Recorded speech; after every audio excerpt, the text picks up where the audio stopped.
రాజన్న సిరిసిల్ల జిల్లాలో తెలంగాణ రాష్ట్ర 11వ ఆవిర్భావ వేడుకలు ఘనంగా జరిగాయి. జిల్లా కేంద్రంలోని కాంగ్రెస్ పార్టీ కార్యాలయంలో ప్రభుత్వ విప్ ఆది శ్రీనివాస్ జాతీయ పతాకాన్ని ఆవిష్కరించారు. ఆనాటి యూపీఏ ప్రభుత్వం 4 కోట్ల తెలంగాణ ప్రజల ఆకాంక్షలకు అనుగుణంగా ప్రత్యేక రాష్ట్రాన్ని ప్రకటించిందని ఆయన గుర్తు చేశారు. రాష్ట్రంలో కాంగ్రెస్ అధికారంలోకి వచ్చిన నాటి నుంచి ప్రజా సంక్షేమం కోసం పనిచేస్తున్నామని వెల్లడించారు.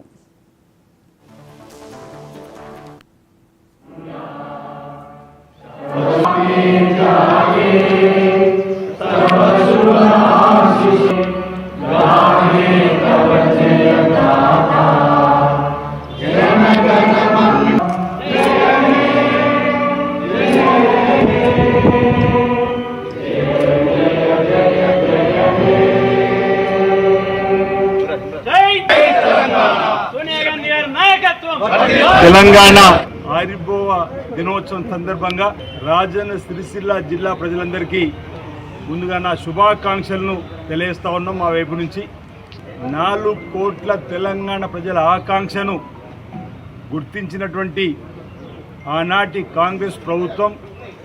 శ్రీమతి సోనియా గాంధీ గారి నాయకత్వంలో యూపీఏ చైర్పర్సన్గా,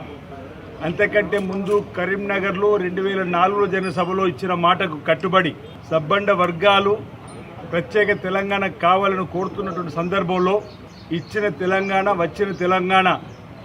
ఇప్పుడు 11వ ఆవిర్భావ దినోత్సవం సందర్భంగా ఇచ్చినటువంటి యూపీఏ చైర్పర్సన్ ఆనాటి శ్రీమతి సోనియా గాంధీ గారికి ఈ ప్రాంత ప్రజల పక్షాన ధన్యవాదాలు తెలియజేస్తూ 15-16 మాసాల క్రితం జరిగినటువంటి ఎన్నికల్లో తెలంగాణ రాష్ట్ర ప్రజల ఆకాంక్షకు అనుగుణంగా ఇచ్చినటువంటి కాంగ్రెస్ పార్టీని ప్రజలు గుర్తించి ఆశీర్వదించి ప్రజాపాలన కొనసాగిస్తాం, మళ్ళీ ఇందిరమ్మ రాజ్యాన్ని తీసుకొని వస్తామని చెప్పినటువంటి ఆలోచనకు అనుగుణంగా ప్రజల ఆశీర్వాదంతో తెలంగాణలో కాంగ్రెస్ పార్టీ ప్రజాపాలన ఏర్పడడం, అప్పటి వరకు పీస్ అధ్యక్షుడిగా అనేక రూపాల్లో తెలంగాణ ప్రజల ఆకాంక్షకు అనుగుణంగా ఇప్పుడున్న ప్రభుత్వం పనిచేసేదని చెప్పని ఆనాటి ప్రభుత్వంపై అనేక ఉద్యమాలు చేసే సందర్భంలో ప్రజలు గుర్తించిన సందర్భంలో గౌరవ ముఖ్యమంత్రిగా శ్రీ రేవంత్ రెడ్డి గారు బాధ్యతలు స్వీకరించిన తదుపరి బట్టి విక్రమార్క గారు ఉప ముఖ్యమంత్రిగా మంత్రులుగా ప్రమాణ స్వీకారం చేసిన వెంటనే అనేక